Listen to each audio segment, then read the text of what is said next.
lórí ọ̀rọ̀ Keji èyí tó ń lọ káàkiri orí ayélujára èyí tí òun àti Agbaala Gabriel tí wọ́n jọ ń fa gbọ́nmi sí omi ò tó lẹ́yìn ìgbà tí àwọn èèyàn dáwó fún un ní orí platform Agbaala Gabriel láti fi lọ ṣe surgery tí a gbọ́ wípé ṣe ni Agbaala Gabriel tó yọ 4 million nínú owó tí wọ́n bá arábìnrin yìí kó jọ bó tilẹ̀ jẹ́ wípé owó náà ò tíì pé ṣùgbọ́n ṣe la gbọ́ wípé Agbaala Gabriel ó yọ 4 million nínú owó náà bó tilẹ̀ jẹ́ wípé Agbaala Gabriel náà ti jáde láti wá ṣàlàyé bí wọ́n ṣe kún bí wọ́n ṣe pa wọ́n jẹ́ ká mọ̀ wípé àwọn ò gba 4 million lọ́wọ́ Keji o ẹ̀yin tèmi wọ́n ṣàlàyé nínú fídíò wọn fún àwa tá a bá ti rí fídíò yìí wà ní orí péjì wa ṣùgbọ́n lọ́wọ́lọ́wọ́ báyìí Hakeem ọkọ àwọn single mothers ó ti raise owó fún arábìnrin náà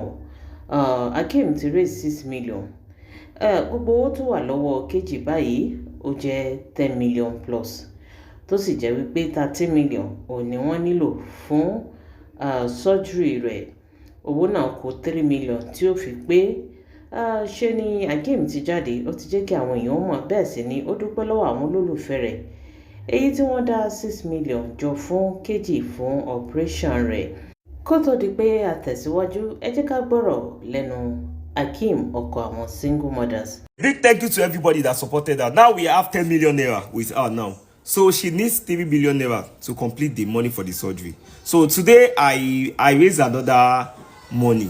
So all the money I raised for her for my platform is 6 million naira, 6,032,000 ni mo raise leni. So tomorrow again we try again. So Eshe Goni, God bless you. Everybody to support Keji. Thank you very much. God bless you. I want to say a big thank you to my lovely fans for my supporters. Ẹ̀yin tẹ́ dúró tì mí, ẹ ṣé gan ni. Ibi tẹ́ ti mú owó kò ní tán bẹ́ẹ̀ lágbára Ọlọ́run. Àìsàn kiri ó tóbi ni kò ní jẹ́ tèmi àti yín lágbára Ọlọ́run. Àdánwò tó máa jẹ́ ká gbá sórí social media wá tọwọ́ owó Ọlọ́run ò ní ṣe fún wa. Àìsàn náà ò ní kàn wá lágbára Ọlọ́run. A big thank you to everybody and to all my team members. I say a big thank you to you guys. Thank you for standing by me. Thank you for not letting me down. Because I've been having a lot of calls to stop the live, to don't talk about the girl again. I said no, I will not. So a big thank you to everybody. Thank you for the love. Thank you for the care. And a big thank you to my family also. My family has been calling me, Hakeem, I said no. On this one, if this is going to be the last thing I will do on social media, the coach solicit for you. But thank you very much. Ẹ ṣé gan ni. Ọ̀rọ̀ lẹ ti gbọ́ yìí Hakeem dúpẹ́ lọ́wọ́ gbogbo àwọn tí wọ́n gbárùkù tì bẹ́ẹ̀ sì náà ni Keji fúnra rẹ̀ ó náà ti jáde láti wá ṣe fídíò láti dúpẹ́ lọ́wọ́ àwọn èèyàn ó jẹ́ kí àwọn èèyàn mọ̀ wípé òun ti rí 10 million tí owó náà sì kù 3 million láti fi lọ fún operation tó yẹ kí òun ó lọ òun náà dúpẹ́ lọ́wọ́ gbogbo àwọn tí wọ́n gbárùkù tì tí wọ́n dìde ìrànlọ́wọ́ fún ẹ jẹ́ ká gbọ́rọ̀ lẹ́nu Keji náà fúnra rẹ̀. Good afternoon, everyone. My name is Keji. I came out a few days ago to make a video that I left Agbaala Gabriel's church. I want to let you all know that Okwawan single mother has raised 6 million naira for me. As it is, I have 10 million naira for my surgery. The balance is just 3 million, and I am really happy. I want to say a big thank you to God Almighty for making this possible.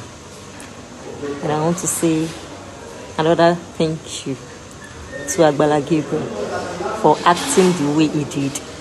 Because if he did not collect the money from me in a wrong manner, I would have gotten this kind of help today.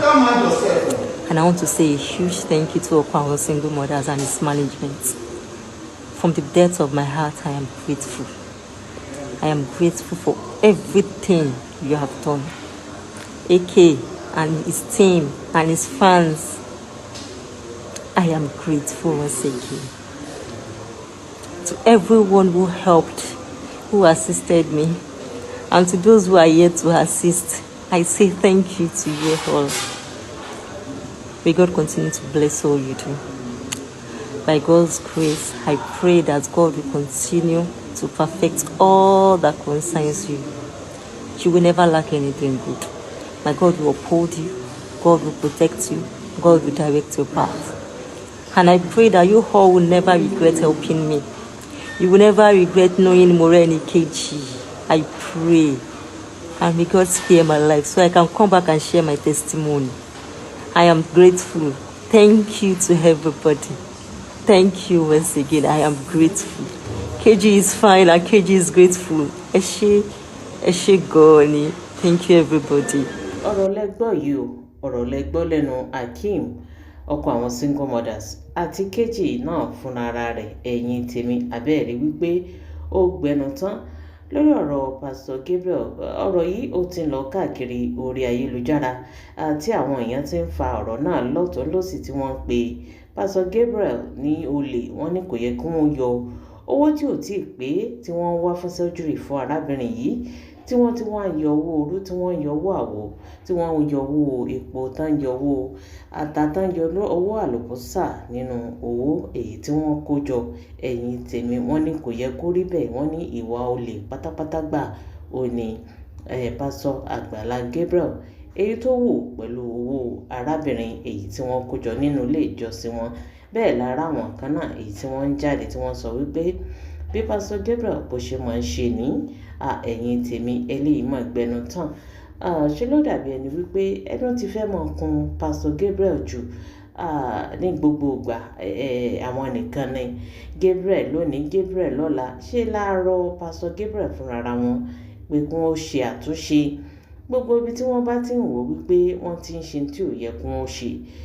Ṣùgbọ́n ló yẹ kí wọ́n tètè ṣe àtúnṣe kó tó pẹ́ jù, torí wípé ọ̀rọ̀ tá à ń fà lọ tá à ń fà bọ̀ yìí ṣé ni àwọn èèyàn ò túnbọ̀ mọ jáde sí o. Bẹ́ẹ̀ ni bóyá àwọn tí wọ́n ti gbowó lọ́wọ́ wọn, àbáwọn tí wọ́n ti jọ ní nǹkan papọ̀ rí, àbáwọn ọ̀tá gangan fúnra wọn. Ṣe làwọn náà, àwọn náà ò mọ jáde. Bẹ́ẹ̀ làwọn ọ̀rẹ́ náà ni wọ́n mọ ṣe bí ọ̀tá tí wọ́n mọ jáde.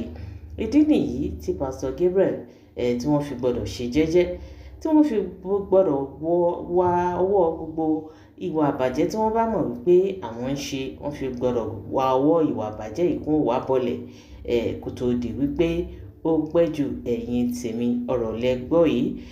Kí ni tí ẹ̀yin náà rò lórí gbogbo tí ń lọ káàkiri orí ayélujára yìí? Gbogbo dáhùn yín ẹ fi sí orí comment section. Ẹ jẹ́ ká jọ sọ, ẹ jẹ́ ká jọ jọ gẹ́gẹ́ bá a ṣe máa ń ṣe ní orí ìkànnì yìí. Abẹ́ẹ̀rí wípé nǹkan ń bẹ.